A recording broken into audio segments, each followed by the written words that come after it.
Hola a todos, bienvenidos. Hablaremos de un spoiler para el episodio 2 de esta serie BL que recién se ha estrenado, Kenhirada Series. Mientras una parte de su espíritu vagaba por las profundidades del bosque durante bastante tiempo, la escena ante los ojos de Parun cambió repentinamente. De una hora de espíritus espantosos corriendo, caminando y arrastrándose, la escena cambió a una antigua casa tailandesa, ahora abandonada y en ruinas, llena de polvo y telarañas. ¿Me estás buscando? Parán escuchó la voz fría de una mujer, pero no pudo ver a quién hablaba, por lo que no respondió. No te entrometas en este asunto. Entrega el alma de ese niño y de su madre, o de lo contrario, finalmente, tú terminarás cayendo por él. Parán respondió suavemente. ¿Qué te ha hecho ese niño? No puedes simplemente dejarlo ir. Los estudiantes sentados detrás también escucharon esas palabras, pero continuaron cantando su canción.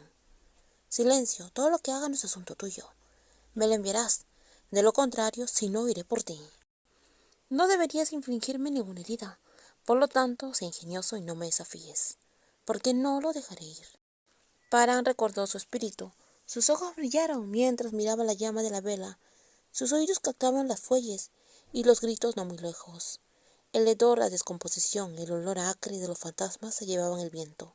Chang y los demás estudiantes escucharon todo, olieron y sintieron la llegada de sus espíritus, pero no entraron en pánico.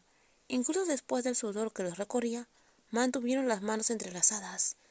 Después del canto de invitación de los ángeles, lo que siguió fue la invocación de las deidades.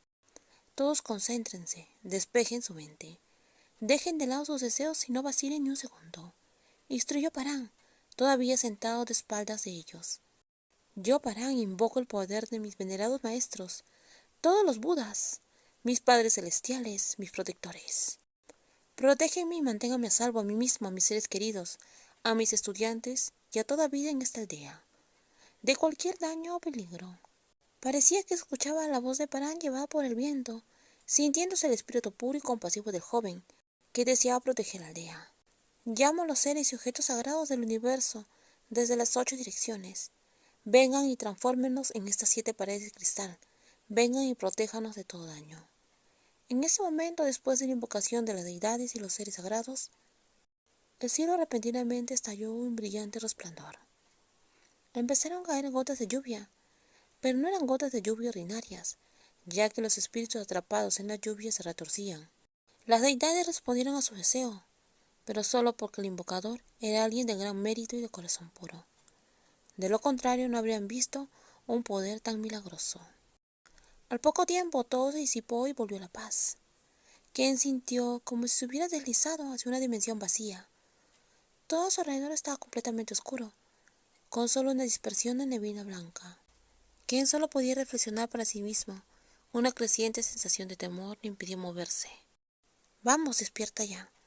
El tiempo pasó. Ken sintió como si hubiera estado allí durante horas. Ken, ven aquí, querido. Mamá, ¿eres tú? Dijo el joven conteniendo las lágrimas. Soy yo, no tengas miedo, te sacaré de aquí. La voz de su madre era increíblemente suave. Mamá, decía, te he extrañado demasiado. Ken abrazó a su madre, pero no sintió calor. Confirmó que ella no estaba viva en el mundo real, sino simplemente un espíritu en su sueño. Su madre sintió y le sonrió antes de tomar su mano y guiarlo hacia adelante. Pronto Ken vio una luz y de repente su madre dejó de caminar. Sigue la luz, querido, le dijo su madre. ¿Y qué hay de ti? No puedo ir contigo, querido. Date prisa, no te preocupes. Ken estaba a punto de protestar cuando una voz hizo eco en la dimensión. Ken, ¿puedes oírme? Era la voz ansiosa de Jake. Ken lloró mientras apretaba suavemente las manos frías y sin vida de su madre.